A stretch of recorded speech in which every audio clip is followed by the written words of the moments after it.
I know we have a number of colleagues that want to speak. I'll be very brief. I just want to start by saying how grateful we are for the service of Sherrod Brown in the United States Senate.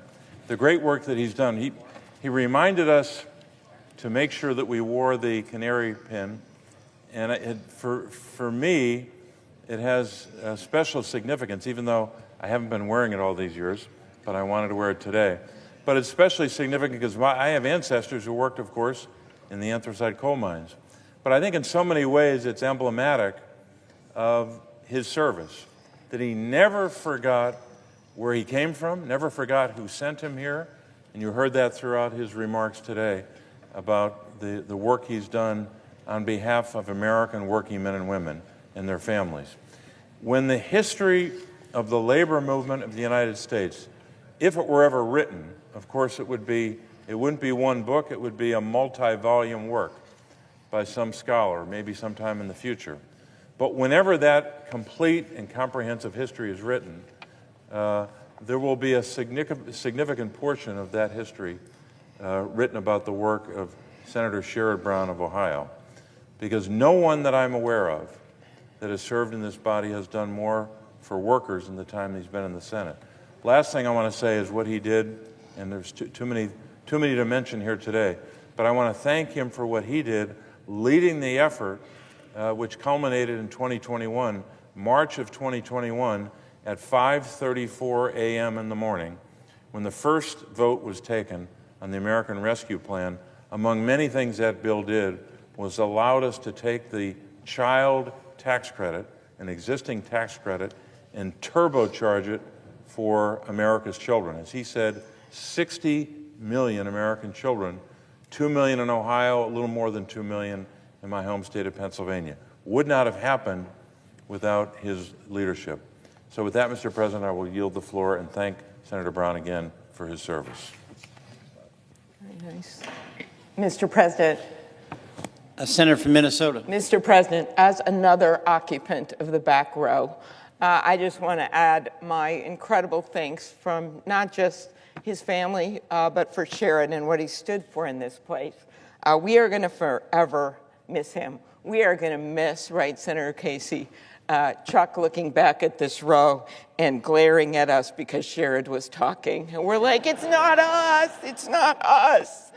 I will forever cherish the note in my desk to Bob that says, get him to be quiet now, they're going to throw us out. Sherrod, you have made trouble, but it's a whole lot of good trouble on behalf of the people of this country. I look up there at Connie, and I have forever loved that story that I will not do justice to.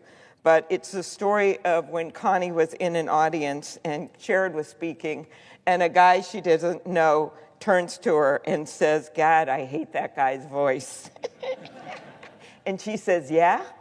And he says, yeah, you know, it's a bit like fingernails on a blackboard.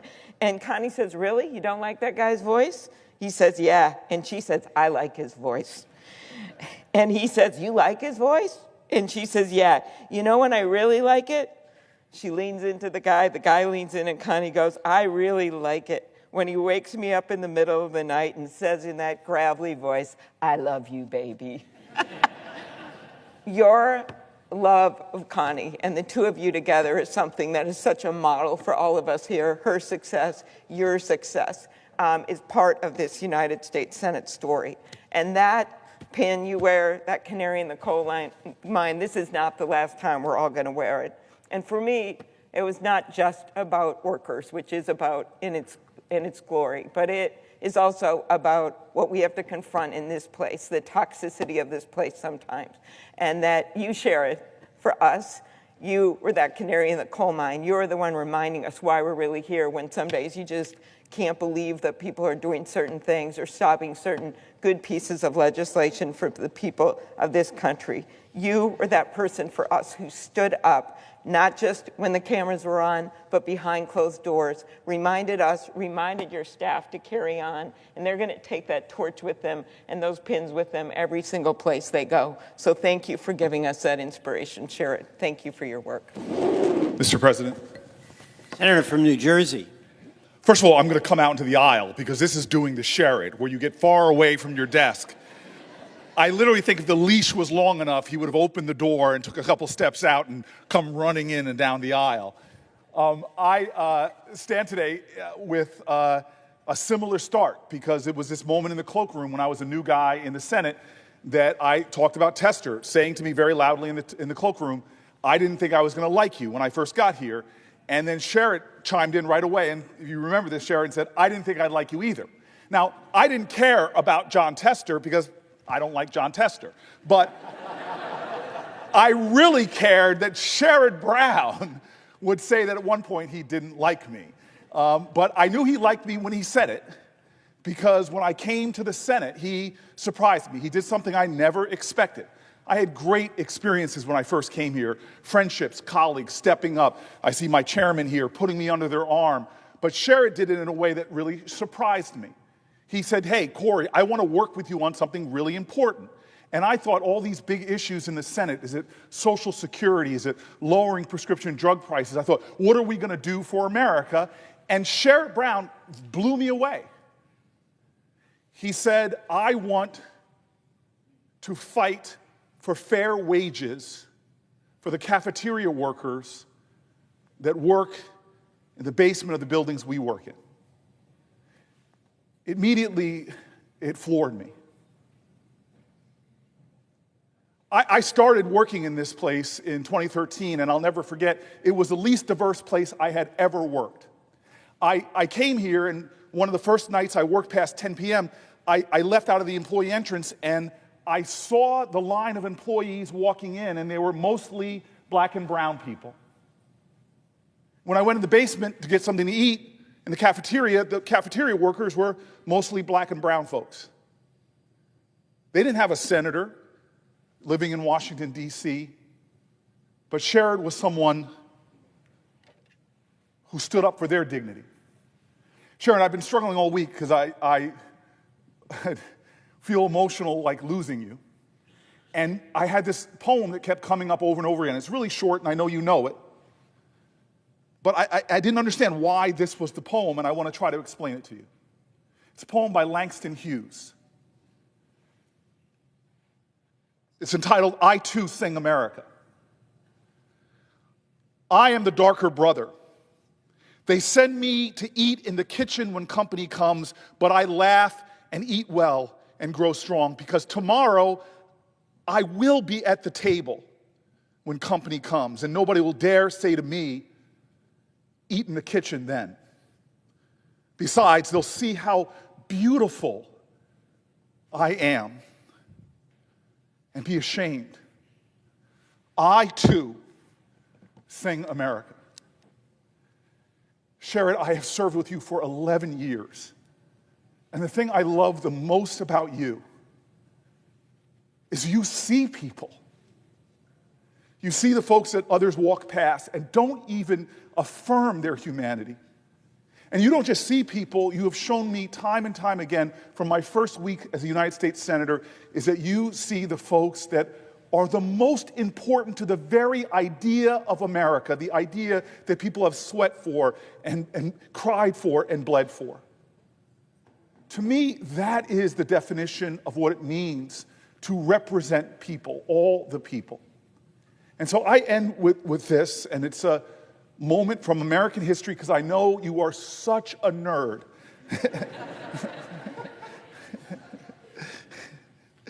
And you, frankly, just never fit my image of what I thought a senator was look like. You're frumpy, and you're disheveled, and the only person that has messier hair than you is Bernie, for crying out loud. But there are 5 words I think I want to say to you in my final farewell to you in an official capacity, standing in the aisle that you so defined. And it's a simple story from history after Lincoln gave his second inaugural address, with malice towards none and charity towards all. That ideal that you live, that there's no us and them, it's just us. Lincoln retired to a reception afterwards, and it was crowded. And people were pulling at him and trying to get his attention. And he was pushing through the crowds looking for one person who almost didn't get into the reception. This guy had to be recognized by someone because he was black and pulled in to be allowed to be at this incredible reception. And the president pushes by him. Historians say it was the governor of Rhode Island trying to talk to him, but he kept pushing towards this man, and he said to the man, "My friend, what did you think of my speech?" And this man, regal in stature, humble in spirit, looked at him and said, "Mr. President, you should attend to your guests." And President Lincoln is said to have waved him off and said, "No, I want to know what you thought of my speech. I need to know, my friend, what you thought of my speech." And this will be the last time in American history that these two men would ever speak, because Lincoln would soon be assassinated. This was the last words that they exchanged. And if you allow me these 5 words, I just want to say to you in my last farewell to you after your farewell speech. Frederick Douglass looks at Abraham Lincoln and simply says, "It was a sacred effort. It was a sacred effort." Your 18-year career here was a sacred effort to see everyone in our great country as an American, to affirm their humanity, to affirm their dignity, and to elevate our highest virtues. Thank you, my friend.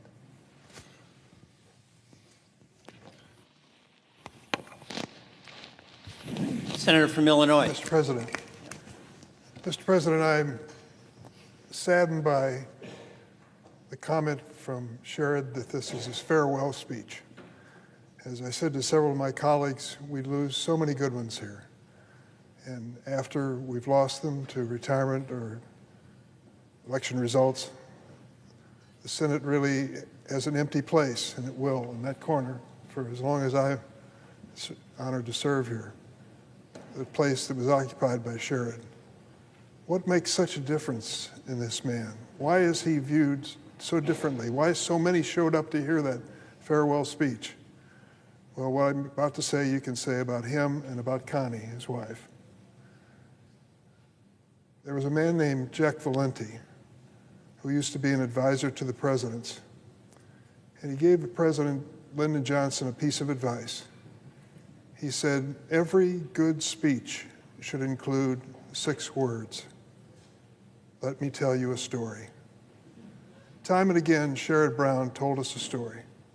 It was a story from a picket line. It was a story from a clothes factory. It was a story that you picked up in your home state of Ohio and as you traveled around this country. And those stories, much like the stories that Connie has told over and over again in her celebrated writing, really illustrate the values of this country. You can give a sterile speech about political science all you wish, but if you tell a story that touches the heart of the listener, it can make a difference in them as it has made in you. And time and again, Sherrod has told those stories. That canary in the cage is a classic example. It tells you that he not only saw injustice, but he spoke out against it, and he's dedicated his life to stopping it. And that inspires all of us to listen to these stories and to realize they are the true story of America. And now this troubadour, this speaker, this man who's inspired us so often is stepping into a different place in life. All I can ask is one favor: tell stories. You have so many of them that you've lived, and so many things that need to be shared. I know that you, like your wife, are a writer. You wrote a great book about the desk you're sitting at, and I know that you know what history means. But there's another job for you, and I'm not sure what it is, but I hope it will tap into your talent and your values. I remember that day, you said it many times, it was the greatest day of your service in the Senate. It involved the child tax credit that Bob Casey has talked to us about. And it also, I'm sure, involved the idea of finally giving these retirees a fighting chance at a wage that could sustain their families. Your fingerprints were all over that, Sherrod. That's the kind of issue that you would run for office for and fight for and make a difference in the history of this country. So remember those words as you go forward. Your stories have inspired us. keep telling those stories. And Connie, I know you will. I'll look for your byline. I wish you the best. Mr. President. Senator from Oregon. Mr. President, when I was wrestling along with my wife, Mary, about whether to run for the Senate, I had the chance to meet the senator from Ohio and his wife at a gathering in Massachusetts. And I came away believing that service here could matter. When I learned of your background and your fight, Sherrod, I thought, that's my fight too. I want to be here and join you in this effort.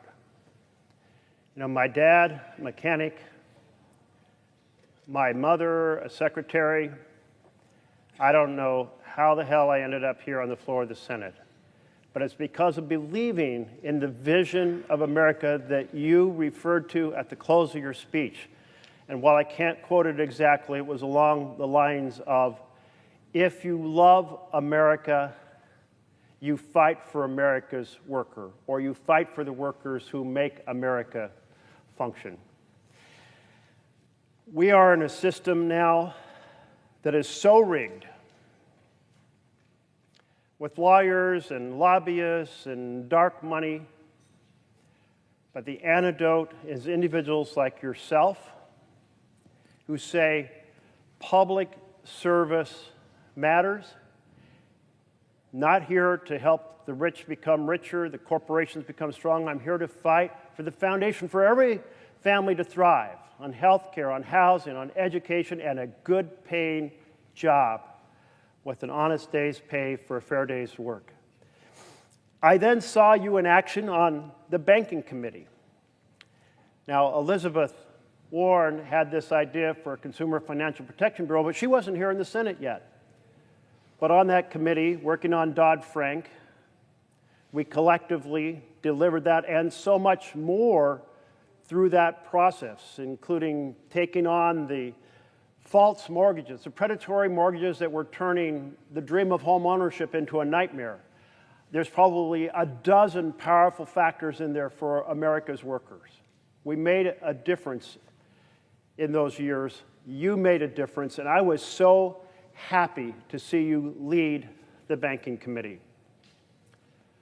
I can't tell you what a loss it is to this chamber, what a loss it is to the workers of America that I will no longer see you in that chair. But I know I'll see you somewhere down the trail fighting the good fight. Thank you. Mr. President. Senator from Minnesota. Thank you, Mr. President. So, Mr. President, I have a little bit of a beef here with Senator Brown because right before he spoke, I admonished him to try not to choke up during his speech. And of course, this was a fool's errand.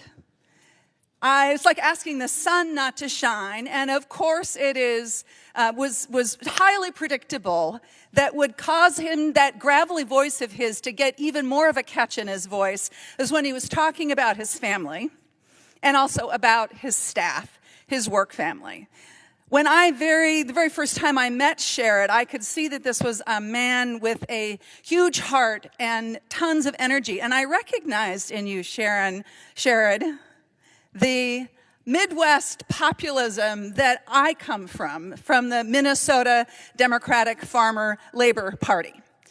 I sit in the seat that was once held by Paul Wellstone, as you know, who famously said, when we all do better, we all do better.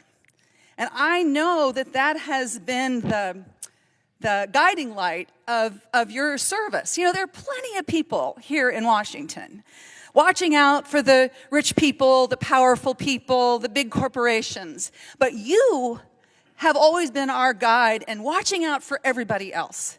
the people that actually make this country work. And I saw this firsthand when you and I worked together on one piece of legislation, the Butch-Lewis Act, to basically say that hardworking folks who earned their pensions, who lost their pensions through no fault of their own, deserved to be able to retire with dignity. This is, of course, one of the most important promises of organized labor: a fair wage, safe working conditions, and to be able to retire with dignity. And because of your work, I had a chance to see what that really meant for people. I'll never forget one of the first meetings I did when I first was a United States Senator. I went up to Duluth, Minnesota, an old industrial community on the shores of Lake Superior. It is a beautiful community, probably not unlike Mansfield, had seen better days as the shipping out of jobs happened and affected them. And I talked to some of those hardworking Teamsters, retired Teamsters, about the importance of their pension and what I was doing with Sherrod Brown to help to protect their pensions. And I'll never forget this one woman as she was describing to me what it meant that she had paid in, she'd done everything right, and now she was running the risk of losing that. And she said to me, "Tina, that's my plan A, B, and C. Like, I don't have another plan. My other plan is to live under a bridge." That work, just that one piece of work that you did, that you led us on to make sure that those pensions were there for folks, is a legacy that all of us can aspire to. Throughout your career, you have always made sure that while everyone else, so many others, were watching out for the folks that already had it pretty good, that the people that make this country work had a voice. And I, too, am wearing my canary pin today, and I think that your legacy in this body will be all of us who don't forget your work, but continue it.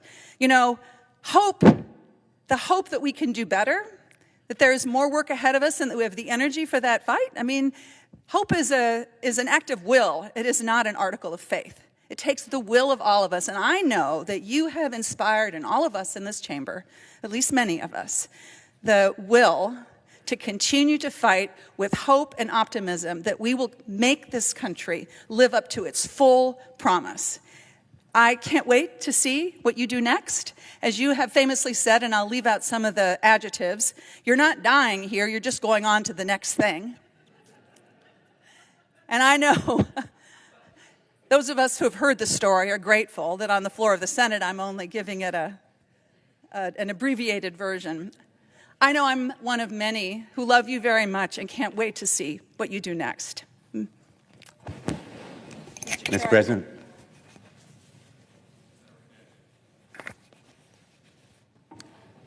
Mr. President, I have my pin. I'm taking your desk. I'm going to get your office. And I wouldn't mind having your hair.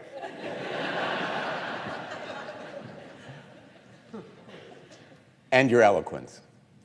For me, Sherrod Brown, as for many of our colleagues, has always been a role model, a friend, a voice for people who are often unseen, and also a real example of integrity. When you talk to Sherrod Brown, you may not agree with him, but you know what he says is what he believes. And you know, we live in a day where politicians are often distrusted, demeaned, maybe as never before. But what you have done for me and for my family is to give politics a good name, to make sure that people understand that the word politician is not a four-letter word. It is something I am proud to say. I am a politician because I try to be like Sherrod Brown. And, you know, that kind of politician doesn't always win. It is just a fact of life that people often take stands, they espouse causes, they champion people or issues that may not be popular at that moment, but they are vindicated by history. And I've been proud to stand with you, Sherrod, for some of those causes, and I know they will be vindicated by history. And as I told your staff, some of them, in that office, the Sherrod Brown office, we're going to have a conference room named after you. And it's a trivial thing to do, but it will remind us that we will be asking ourselves at moments, tough moments, moments of crisis, what would Sherrod do? What would he think? What would he say? And I will continue to value you as a friend, as a role model, and thank you, Sherrod, for all you've done for all of us. Godspeed.